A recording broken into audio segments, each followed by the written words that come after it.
ইরানের মাটিতে হামলা করে যেন নিজের পায়ে নিজেই কুড়াল মারল যুক্তরাষ্ট্র। আহত বাঘ যেমন শেষ মুহূর্তে ঝাঁপিয়ে পড়ে, তেমনি পাল্টা আঘাতে গর্জে উঠেছে তেহরান।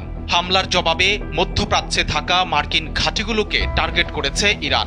ইতোমধ্যেই ড্রোন ও ক্ষেপণাস্ত্র ছুড়ে সৌদি, কাতার সহ মধ্যপ্রাচ্যের 5 দেশে থাকা মার্কিন ঘাঁটিতে ভয়াবহ হামলা চালানো হয়েছে।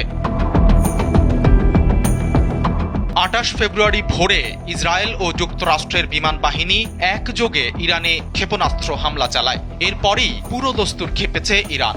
দেশটির সশস্ত্র যোদ্ধাদের দল আইআরজিসি ইতোমধ্যেই ইসরায়েল সহ মধ্যপ্রাচ্যে ছড়িয়ে থাকা মার্কিন সামরিক ঘাঁটিগুলোতে প্রথম দফার ড্রোন ও ক্ষেপণাস্ত্র হামলা শুরু করেছে। তেহরান সাফ জানিয়ে দিয়েছে, তাদের মাটিতে আঘাতের পাল্টা জবাব হবে অত্যন্ত কঠোর এবং লক্ষ্যবস্তু হবে প্রতিটি মার্কিন আস্তানা।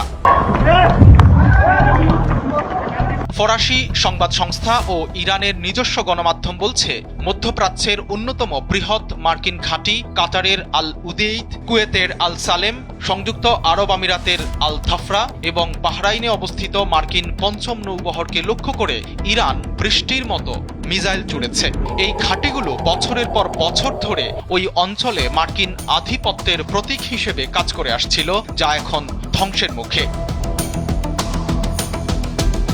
যুক্তরাষ্ট্রের জন্য এই হামলার ক্ষয়ক্ষতি হতে পারে অপূরণীয়। আল জাজিরার মানচিত্র অনুযায়ী এই অঞ্চলে বর্তমানে 19টি সক্রিয় সাইটে অন্তত 40 থেকে 50 হাজার মার্কিন সেনা অবস্থান করছে।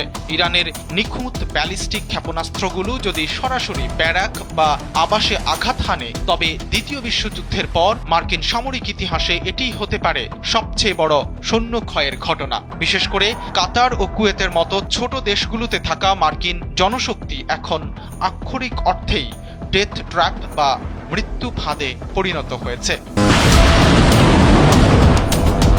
ইরান গর্জে ওঠায় সামরিক সরঞ্জামের দিক থেকে বড় ধরনের ধস নামার সম্ভাবনা রয়েছে যুক্তরাষ্ট্রের। কাতারের আল উদেইদ ঘাঁটি থেকে পুরো মধ্যপ্রাচ্যের বিমান অপারেশন নিয়ন্ত্রণ করা হয়। এখানে হামলা মানে আমেরিকার আকাশ পথের নিয়ন্ত্রণ হারিয়ে ফেলা। একইভাবে বাহরাইনের নৌ ঘাঁটি ক্ষতিগ্রস্ত হলে পারস্য উপসাগরে মার্কিন যুদ্ধ জাহাজগুলোর নিরাপত্তা পুরোপুরি ভেঙে পড়বে।